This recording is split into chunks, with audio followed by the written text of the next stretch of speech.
तो हेलो दोस्तों, कैसे हैं सब लोग। आशा करता हूँ अच्छे होंगे और स्वस्थ होंगे। मैं जग्गू मेरे चैनल में आपको एक नई कहानी के साथ फिर से स्वागत करता हूँ। आज सुनेंगे मित्रद्रोह के फल। चलिए शुरू करते हैं। दो मित्र धर्म बुद्धि और पाप बुद्धि हिम्मतनगर में रहते थे। एक बार पाप बुद्धि के मन में एक विचार आया कि क्यों ना मैं मित्र धर्म बुद्धि के साथ दूसरे शहर जाकर धन उपार्जन करूं। बाद में किसी न किसी युक्ति से उसका सारा धन ठग हड़प कर सुख चैन से पूरी जिंदगी बिताऊंगा। इसी नियति से पाप बुद्धि ने धर्म बुद्धि को धन और ज्ञान प्राप्त होने का लोभ देते हुए अपने साथ बाहर जाने के लिए राजी करा लिया। शुभ मुहूर्त देखकर दोनों मित्र एक अन्य शहर से रवाना हुए। जाते समय अपने साथ बहुत सारा माल लेकर गए तथा मुंह मांगे दामे पर बेचकर खूब धन उपार्जन किया। अतः प्रसन्न मन से गांव की तरफ लौट गए। गांव के निकट पहुंचते पर पाप बुद्धि ने धर्म बुद्धि को कहा कि मेरे विचार से गांव में एक साथ सारा धन ले जाने के उचित नहीं होगा। कुछ लोगों को हमसे ईर्ष्या होने लगेगी तो कुछ लोगों कर्ज के रूप में हमसे पैसा मांगने लगेंगे।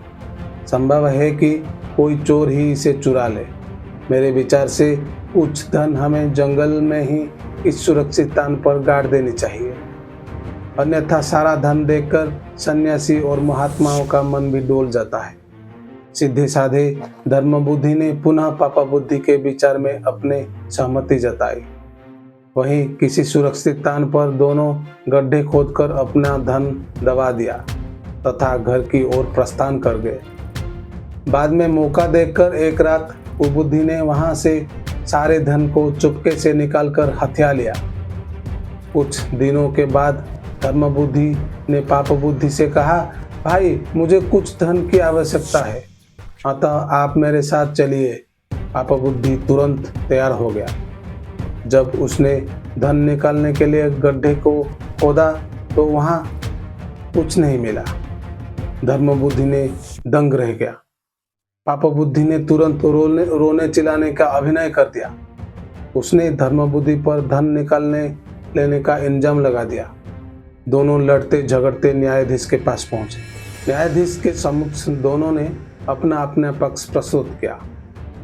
न्यायाधीश ने सत्य को पता लगाने के लिए दिव्य परीक्षा का आदेश दिया। दोनों बारी बारी से अपने हाथ जलती हुई आग में डालने थे। पाप बुद्धि ने इसका विरोध किया। उसने कहा कि वन देवता गवाही देंगे। न्यायाधीश ने यह मान लिया।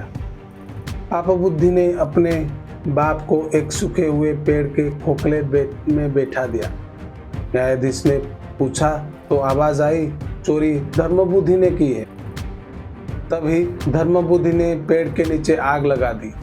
पेड़ जलने लगा और उसके साथ ही पाप बुद्धि का बाप भी। वो बुरी तरह से रोने चिल्लाने लगी। थोड़ी देर में पाप बुद्धि की पिता आग से झुलसा हुआ यह वृक्ष जड़ से निकल गया। उसने वन देवता की शिक्षा और सच्चा भेद प्रकट कर दिया। न्यायाधीश ने पाप बुद्धि को मौत की सजा दी और धर्म बुद्धि को उसका पूरा धन दिलवा दिया। सीख, मनुष्य का यह धर्म है कि वो उपाय के साथ अपाय की भी चिंता जरूर करें। ये मेरी छोटी सी कहानी आपको जरूर पसंद आया होगा। ऐसी कहानी सुनने के लिए मेरे चैनल को सब्सक्राइब करिए, लाइक करिए, कमेंट करिए। तब तक खुश रहो, मस्त रहो। जय हिंद।